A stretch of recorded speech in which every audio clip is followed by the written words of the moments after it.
પિતા અને પુત્ર અને પવિત્ર આત્માના નામે આમેન. આજે તારીખ 12/3/2025 બુધવાર. આજનું પહેલું વાંચન યોનાના ગ્રંથમાંથી લેવામાં આવેલું છે. અધ્યાય 3 કડી 1-10 સુધી અને શુભ સંદેશ સંત લૂક દ્વારા આપવામાં આવેલું છે. અધ્યાય 11 કડી 29-32 સુધી. પ્રભુ ઈસુ ખ્રિસ્તમાં મારા વહાલા ભાઈઓ તથા બહેનો, પહેલા વાંચનમાં યોના દ્વારા સંદેશ આપવામાં આવે છે.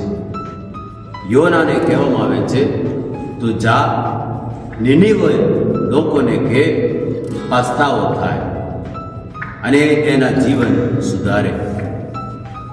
અને યોના જાય છે, નિનિવે લોકો એ સાંભળે છે અને પસ્તાવો થાય છે. પ્રભુ એ લોકોને ઉદ્ધાર કરે છે. જ્યારે શુભ સંદેશ ઉપર આપણે નજર રાખીએ, યેસુ કડક શબ્દમાં કહે છે, આ લોકો દુષ્ટ છે. ખ્રિસ્તમાં મારા વહાલા ભાઈઓ તથા બહેનો, આ શબ્દ યેસુ આપણને પણ ઉદ્દેશીને કહે છે, આ લોકો દુષ્ટ છે. કેમ?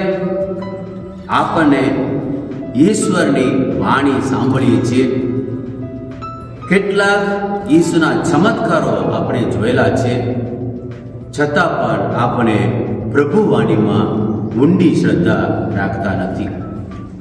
મારો એક સવાલ છે, શું આપણું જીવન કોઈ પણ રીતે એક પરછાયો નથી, એક ચમત્કાર નથી? આપણા જીવન કરતાં પણ બીજું કંઈક ચમત્કાર આપણે જરૂર નથી.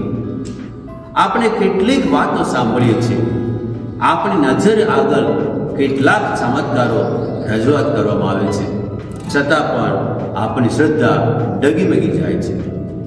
અને સૌથી મોટો ચમત્કાર તો એ છે, યેસુ પોતે એ ક્રૂસ ઉપર મરી ગયા, સજીવન થયા, પાછા આવ્યા અને હજુ પણ આપણી સાથે છે. એ કઈ મોટો ચમત્કાર નથી? તો પછી કઈ રીતે આપણી શ્રદ્ધા ડગમગી જાય છે?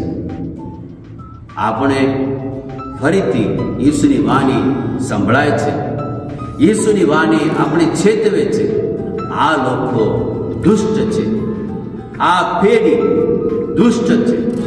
એ ખરેખર આપણા કાને પણ પડે છે અને આપણા માટે પણ એ લાગુ પડે છે, કેમ કે ઈશ્વરની વાણી બહુ શક્તિશાળી છે. તો આપણે આજે મનન ચિંતન કરીએ અને પ્રાર્થના કરીએ, હે પ્રભુ, તમે અમારા જીવનમાં કેટલાક ચમત્કારો કર્યા છે, કેટલાક સારા કામ કર્યા છે, કેટલુંક તમે નવું કંઈક અમારે કરી આપ્યું છે, તો પણ અમારી શ્રદ્ધા ઢગી જાય છે, કારણ અમારી નબળાઈ છે. તો પ્રભુ, પ્રાર્થના કરીએ, અમારી શ્રદ્ધા દ્રઢ કરો. આમેન.